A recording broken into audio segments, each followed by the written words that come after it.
ಇಂದೇ ಡೌನ್ಲೋಡ್ ಮಾಡಿ ಮತ್ತು ನಿಮ್ಮ ನೆಚ್ಚಿನ ಶೋಗಳನ್ನು ಆನಂದಿಸಿ.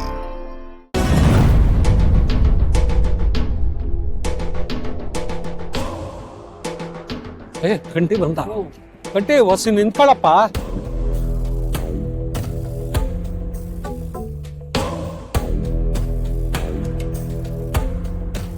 ಯಾಕೆ ರಮಣ, ಏನಾಯ್ತು? ಯಾಕೆ ಎಲ್ಲರೂ ಹಿಂಗೆ ಗಾಬರಿ ಬರ್ತಿದ್ದೀರಾ? ಏನು ಹೇಳೋದಿತ್ತಾ? ನಿಮ್ಮನ್ನೇ ನೋಡೋಣ ಅಂತ ಪುಟ್ಟಕ್ಕನ ಮನೆ ಕಡೆ ಹೊರಟಿದ್ವಿ. ನೀವು ಇಲ್ಲಿ ಸಿಕ್ಕಿದ್ದು ತುಂಬಾ ಒಳ್ಳೇದಾಯ್ತು. ಆ ರಾಧಾ ನಿಮ್ಮ ಮನೆ ಮೇಲೆ ಕೇಸ್ ಹಾಕಿ ಅಟೊಂದು ಅವಮಾನ ಮಾಡಿರೋ ವಿಷಯ ಇಡೀ ಊರಿಗೆ ಗೊತ್ತಾಯ್ತಿ. ನಮ್ಮ ಬಂಗಾರಮ್ಮ ಇದ್ದಿದ್ದ ಆ ದೇವಸ್ಥಾನಕ್ಕೆ ಆ ರಾಧಾ ಬೀಗ ಹಾಕ್ಸೋಳಲ್ಲ, ಆ ದೇವ್ರು ಸುಮ್ಮನೆ ಬಿಡಲ್ಲ ಕಣವ.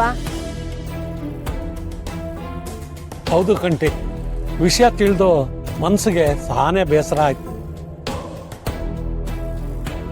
ಊರಿಗೆ ನ್ಯಾಯ ಹೇಳ್ತಿದ್ ಮನೆಗೆ ಅನ್ಯಾಯ ಮಾಡಕ್ ಹೋದ್ರೆ ಆ ದೇವ್ರು ಒಳ್ಳೇದ್ ಮಾಡಕ್ಕಿಲ್ಲ ಕಣಪ್ಪ. ಈಗ ಆ ಮಾತು ಯಾಕೆ ಬಿಡು ರಾಮಣ್ಣ? ಕಂಟಿ, ಆ ಕೇಸು ನಿಮ್ ಪರವಾಗಿ ಆಗ್ಲಿ ಅಂತ ಆ ದೇವ್ರಿಗೆ ಅಕ್ಕೆ ಹೊತ್ತು ಪೂಜೆ ಮಾಡಿಸ್ಕೊಂಡು ಪ್ರಸಾದ ತಗೊಂಬಂದಿದೀವಿ. ಪ್ರಸಾದ ತಗೊಳಪ್ಪ.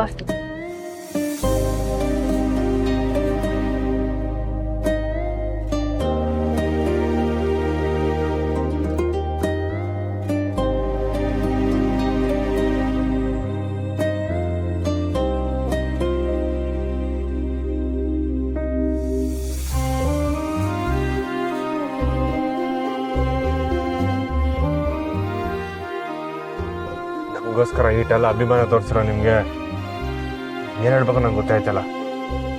ಇದ್ರಲ್ಲಿ ಏನೈತೆ ಕಂಟಿ, ಅಮ್ಮೋರು ನಮಗೆ ಮಾಡಿರೋ ಉಪಕಾರದ ಮುಂದೆ ಇದೆಲ್ಲ ಯಾವ ಲೆಕ್ಕ?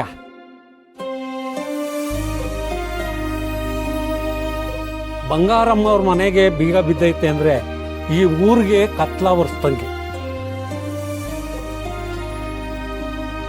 ಆದಷ್ಟು ಬೇಗ ಆ ಮನೆ ನಿಮಗೆ ಸಿಗಂಗಾಗಿ ಮತ್ತೆ ಈ ಊರಿಗೆ ಬೆಳಕಾಗಿ. ಇಷ್ಟೇ ಕಂಟಿ ನಾವು ಕೇಳ್ಕೊಳ್ಳೋದು. ನಾವಿನ್ ಬರ್ತೀವಿ ಕಂಟಿ. ನಮಸ್ತೆ. ಸರ್,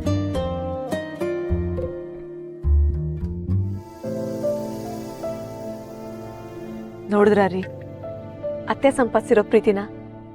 ಈ ಪ್ರೀತಿ ಮುಂದೆ ನಮ್ಮ ಆಸ್ತಿ ಯಾವ ಲೆಕ್ಕ ಹೇಳಿ? ಈ ಊರ್ ಜನನೇ ನಮ್ಗೆಲ್ಲ ಒಳ್ಳೇದಾಗ್ಲಿ ಅಂತ ದೇವ್ರ ಹತ್ರ ಬೇಡ್ಕೊತಿದ್ದಾರೆ ಅಂದ್ರೆ ಖಂಡಿತ ನಮ್ಗೆ ನ್ಯಾಯ ಸಿಗುತ್ತೆ ರೀ.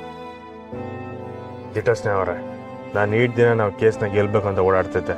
ಆದರೆ ಈ ಊರ್ ಜನರು ನಮ್ಮ ಅವ್ವನ ಮೇಕೆ, ನಮ್ಮ ಮನೆ ಮೇಕೆ ಇಟ್ಟಿರೋ ಅಭಿಮಾನ ನೋಡ್ತಿದ್ರೆ ನಾವು ಖಂಡಿತವಾಗ್ಲೂ ಕೇಸ್ನ ಗೆದ್ದೇ ಗೆಲ್ತೀವಿ ಅನಿಸ್ತೈತೆ.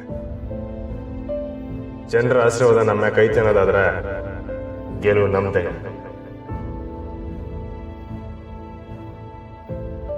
ರೀ, ನನಗೂ ದೇವಸ್ಥಾನಕ್ಕೆ ಹೋಗ್ಬೇಕು ಅನ್ಸ್ತಿದೆ, ಹೋಗ್ಬರೋಣವಾ?